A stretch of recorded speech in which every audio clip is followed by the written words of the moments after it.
Hello guys, welcomes to daily PIB news. तो आज का हमारा टॉपिक है एक बहुत ही बेहतरीन टॉपिक, केशवानंद भारती केस। मुझे नहीं लगता कि शायद ही आप में से कोई ऐसा स्टूडेंट होगा जिसने इस केशवानंद भारती केस के बारे में न सुना हो। आप कोई भी एग्ज़ाम्स की तैयारी कर रहे हो, SSC, HSSC, UPSC, NDA, CDS या फिर सीएपीएफ जैसे एग्ज़ाम्स की, तो ये केस बहुत ही महत्वपूर्ण है कि कभी ना कभी एग्ज़ाम्स, काफ़ी टाइम ये एग्ज़ाम्स में पूछा गया है। आप कोई प्रैक्टिस पेपर सॉल्व करते हो तो आपको कई बार ये क्वेश्चन देखने को मिला होगा कि केशवानंद भारती केस किससे जुड़ा हुआ है, क्या बेसिक स्ट्रक्चर का मामला है। तो हम इस वीडियो में कोशिश करेंगे कि इस केस से जुड़े सारे एक्सपर्ट्स को हम सॉल्व करें और इस केस से जुड़ा हुआ कोई भी डाउट आपका नहीं रहे, इस केस को पूरा क्लियर करने की हम कोशिश करेंगे। तो इस केस का पूरा नाम था केशवानंद भारती वर्सेस केरल राज्य। जी हाँ, केशवानंद भारती वर्सेस केरल राज्य 1973 इस केस का पूरा नाम था। इस केस का एक बैकग्राउंड आपको बता देता हूँ। हालांकि जो इस केस को हम 1973 के केस को अब डिस्कस कर रहे हैं, इसका बैकग्राउंड 1951 से जुड़ा हुआ है। इसकी जड़ें 1951 के शंकरी प्रसाद केस से जुड़ी हुई हैं। तो उस केस के बारे में थोड़ा सा डिस्कस कर। तो 1951 के जिस शंकरी प्रसाद केस की हम बात कर रहे हैं, उस केस को आप केशवानंद भारती केस के लिए एक कहानी के तौर पर जरूर याद रखें। तो 1951 में पंडित जवाहरलाल नेहरू जी ने अपना पहला संवैधानिक संशोधन किया, जो आर्टिकल 31 से संबंधित। तो पंडित जवाहरलाल नेहरू आर्टिकल 31 संपत्ति के अधिकार पर कानूनी प्रतिबंध लगाना शुरू करते हैं। तो कहानी यहीं से शुरू होती है। तो देखिए, शंकरी प्रसाद मामले में पहले संविधान संशोधन अधिनियम 1951 की संवैधानिक वैधता को चुनौती दी गई, जिसमें संपत्ति के अधिकार में कटौती की गई थी।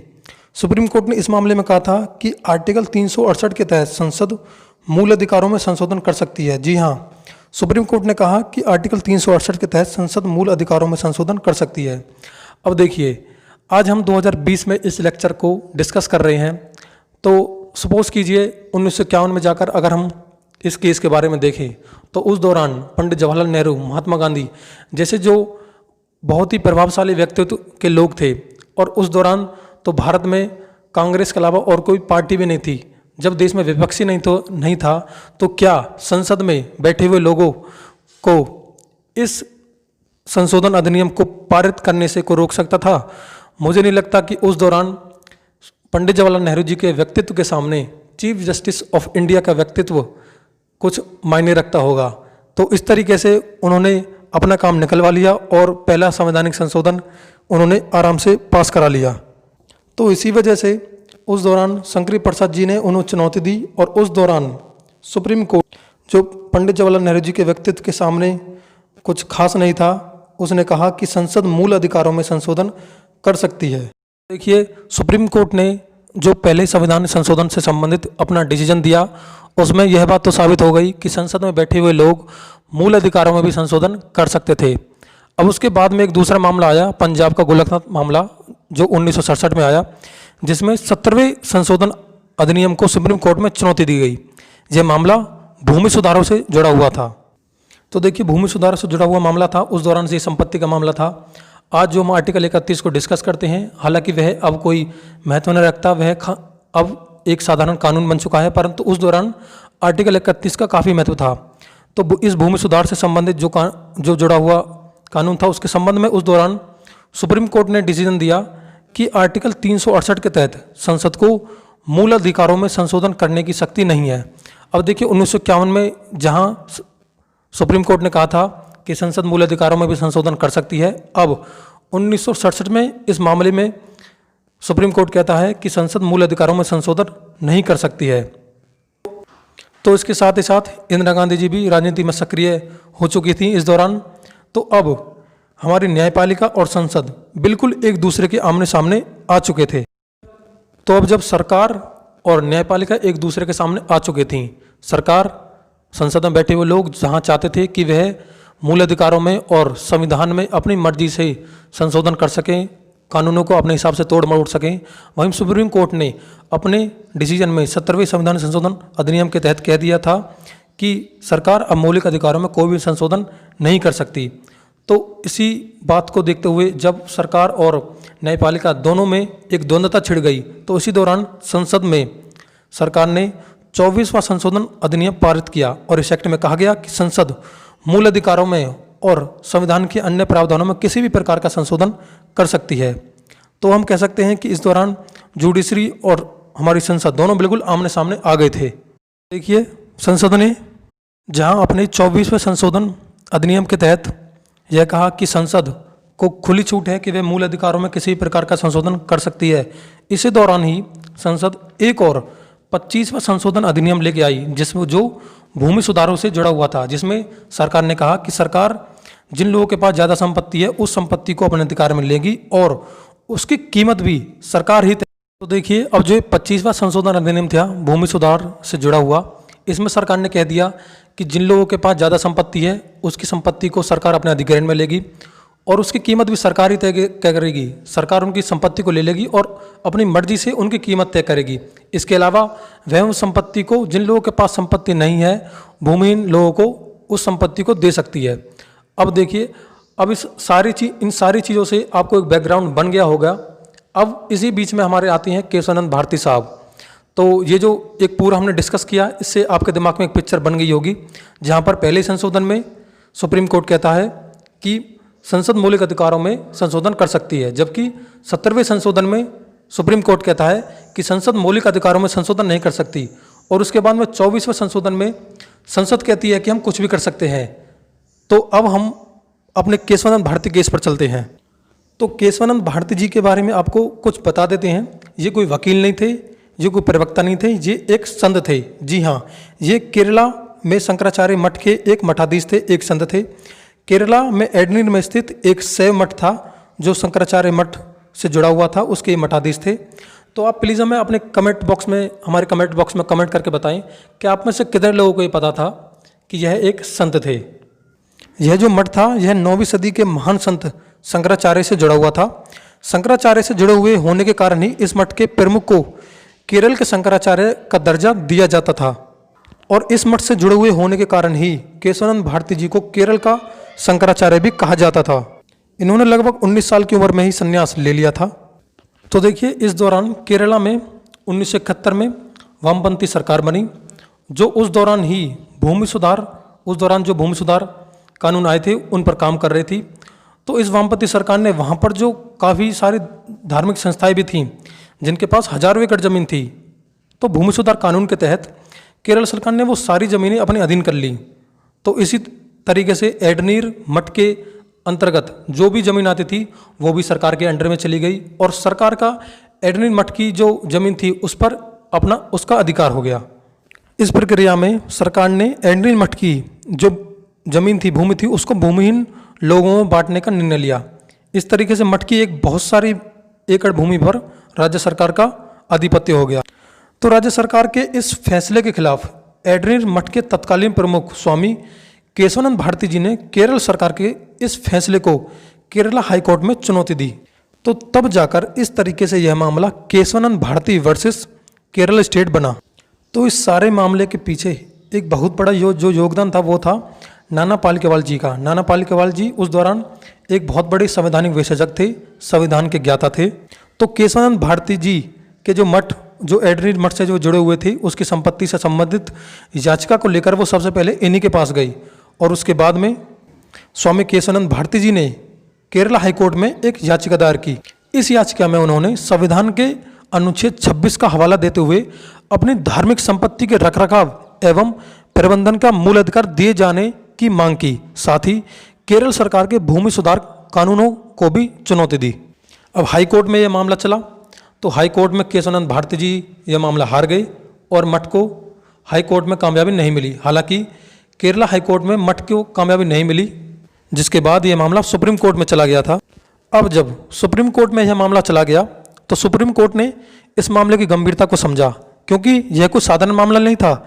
यह अनुच्छेद 368, अनुच्छेद 13, अनुच्छेद 26, 25, अनुच्छेद 29, 31 और कई सारे अनुच्छेदों की बातों को समझाने की कोशिश करेगा और हमारी न्यायपालिका और संसद की चली आ रही द्वंद्वता को भी खत्म कर सकता था। तो इस केस को लेकर सुप्रीम कोर्ट में अब तक की एक सबसे बड़ी बेंच बनाई गई, 13 जजों की बेंच। जी हाँ, अब तक की सबसे बड़ी बेंच, 13 जजों की बेंच इस केस को लेकर सुप्रीम कोर्ट में बनाई गई। 68 दिनों तक लगातार सुनवाई चली।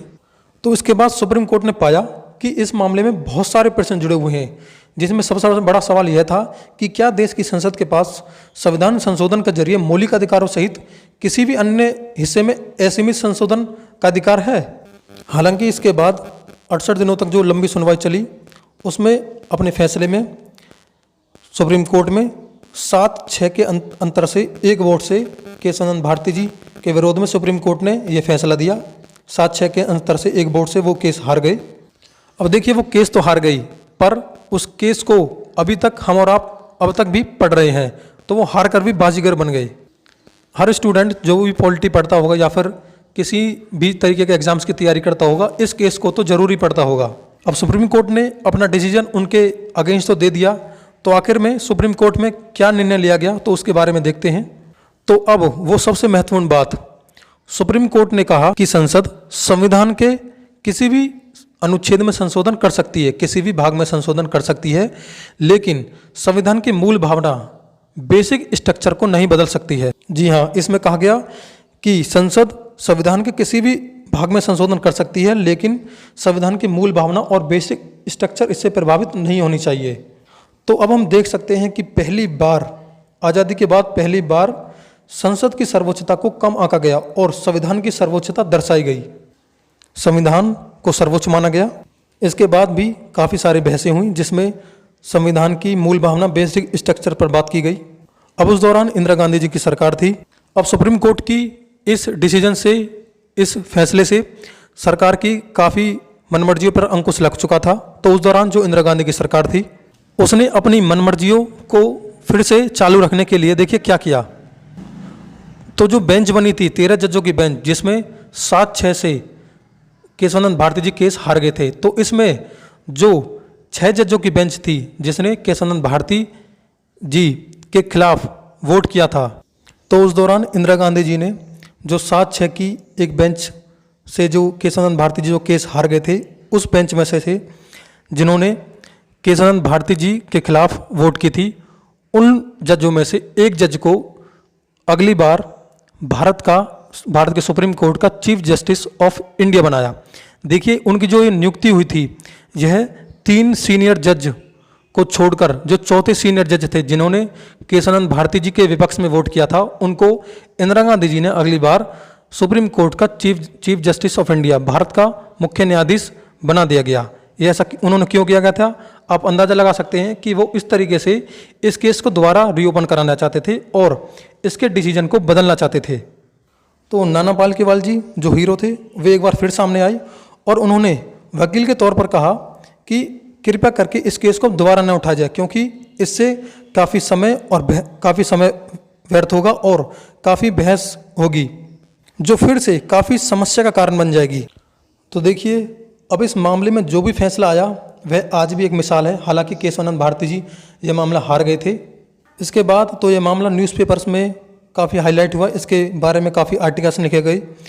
तो इस फैसले में सुप्रीम कोर्ट ने संविधान को मूल ढांचे की अवधारणा का प्रतिपादन करने का मौका दिया।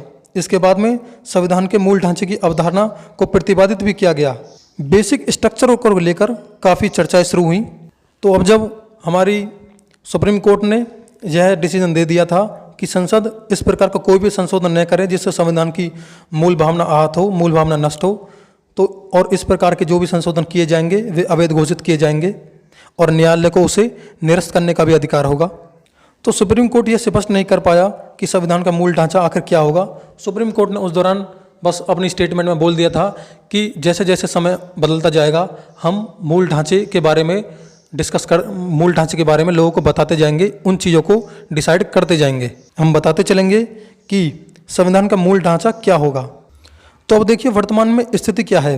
संसद मूल अधिकारों सहित संविधान के किसी भी भाग में संशोधन कर सकती है, किंतु संशोधन इस प्रकार से होने चाहिए जिससे संविधान की मूल भावना नष्ट नहीं होती हो।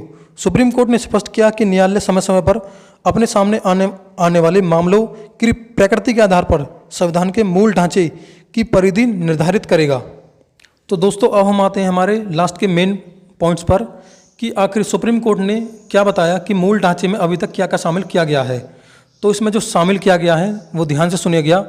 संविधान की सर्वोच्चता, केंद्र तथा राज्यों के बीच शक्ति विभाजन, पंथ निरपेक्षता, विधि के समक्ष समता आदि है। उन्होंने जो मूल ढांचे के बारे में बताया उसमें प्रस्तावना को भी शामिल किया गया था।